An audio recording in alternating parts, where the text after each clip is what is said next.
Hi and welcome to the short tutorials. In this video I will show you how to use graphs on the Capcut. So graphs are used to speed up and speed down any video clip. So how you can use it, watch this video till the end and you have to follow the same procedure. And if this video really helps you out, do subscribe to my channel. So first of all you have to open your Capcut mobile application.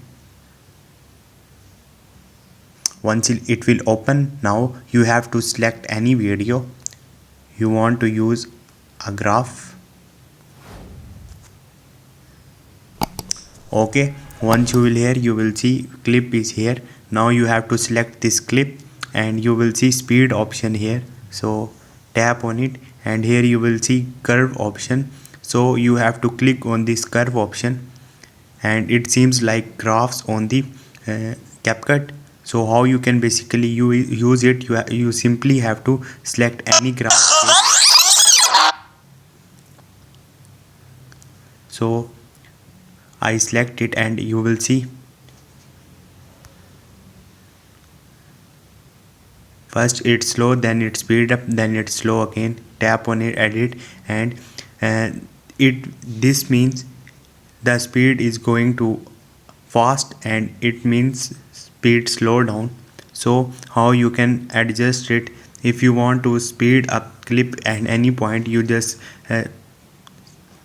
move this graph to the up like this, and if you want to speed down you can simply move it down from here. And as you will see, first play it fast then slow, and at this point it will going to be fast again. So this is the procedure. These are all the graph. You can also modify it, you can also create your custom from here. As you will see, straight line, fast, slow, fast, and then slow again. Now tap on it. As you will see, it's working.